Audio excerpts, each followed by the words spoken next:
do you say about me? But Lord, what do you say about yourself, Lord? How do I need to know you in a way I've never known you before? And if we do not know who God is without the Word and the Holy Spirit revealing to us who Jesus is, we will not know who he is. We can make him up. People are doing it all throughout society, right? Would Jesus love like that? Like, okay, Jesus is love, but what is love? We've totally redefined what love is in our culture, right? So we have made idols and we've called them Jesus, but if we are not studying this and allowing the Holy Spirit to make clear to us what he says about himself, that is what we're doing, is we're making God in our image instead of us being made in God's image. So many people are doing that, and I don't want to fall into that trap.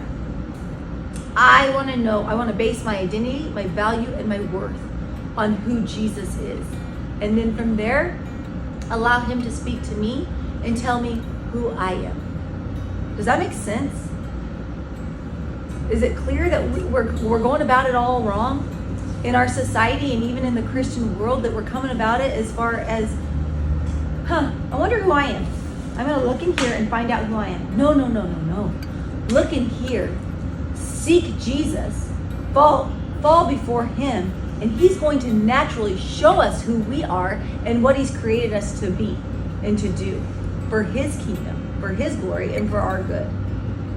So I think we'll just stop there, Wade, and let's just enter into a time of worship and prayer. And I think that's it. Like, I get so muddled when I start to put my eyes on me versus putting my eyes on Jesus and seeking him and recognizing his goodness, his majesty, his power, all that he is. One of probably my favorite names for God is when he tells Moses, I am who I am. Actually, I think I might have that one. Let's go there. Exodus 3.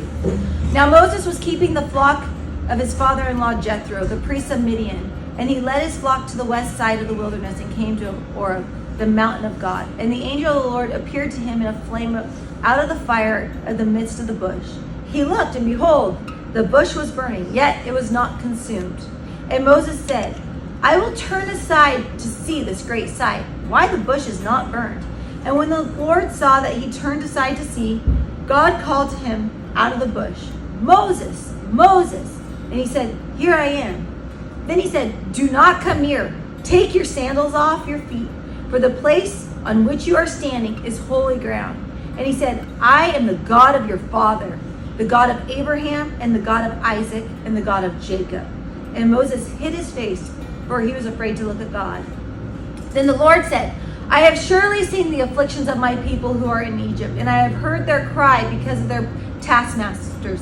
I know their sufferings, and I have come down to deliver them out of the hand of the Egyptians and to bring them up out of that land to a good and broad land, a land flowing with milk and honey, to a place of the Canaanites and the Hittites and the Amorites, the Perizzites and the Hivites and the Jebusites. And now behold, the cry of the people of Israel has come to me, and I have also seen the oppression with which the Egyptians oppress them. Come, I will send you to Pharaoh, that you may bring my people, the children of Israel, out of Egypt. But Moses said to God, Who am I that I should go to Pharaoh and bring the children out of Israel, or out of Egypt? Me. I have insecurities. I can't do it, right? No, Lord, I can't go talk to Pharaoh. Where was Moses' eyes? On Moses. Man, I've been there lots. He said, But I will be with you, and this shall be a sign for you that I have sent you. When you have brought the people out of Egypt, you shall serve God on this mountain. Then Moses said to God, If I come to the people of Israel and say to them, The God of your fathers has sent me to you, and they ask me, What is his name? What shall I say to them? And this is how God introduces himself.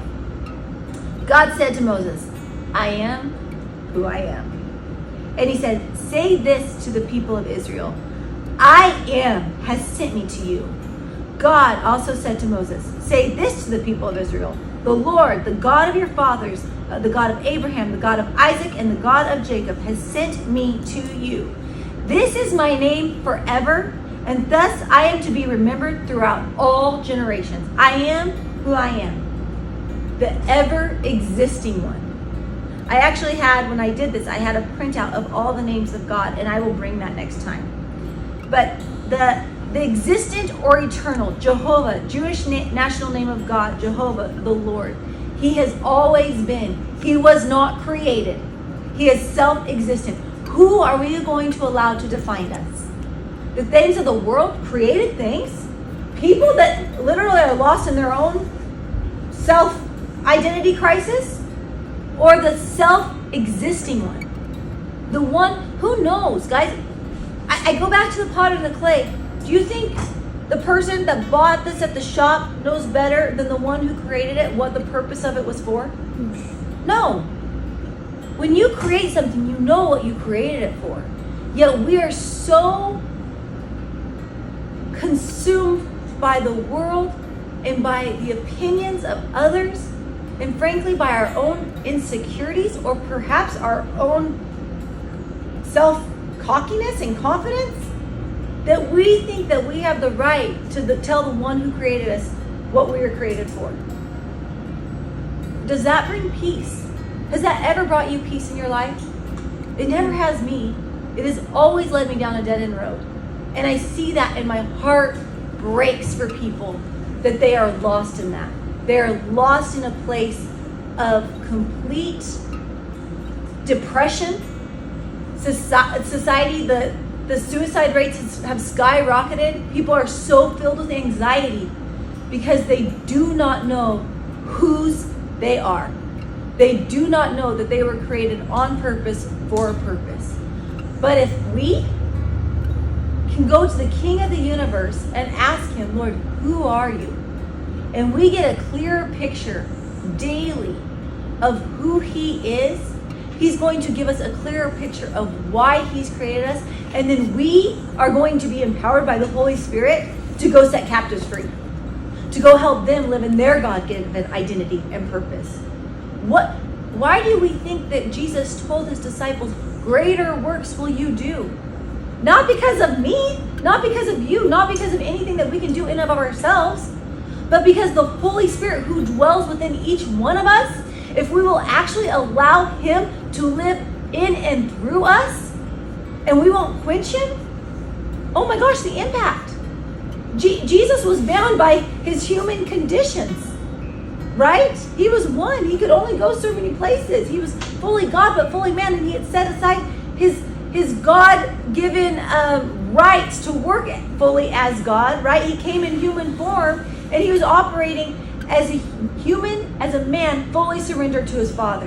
What if we all did that? What if we truly lived like brothers and sisters of Jesus and allowed his Holy Spirit to live in and through us? What kind of impact could you guys have at TVCC?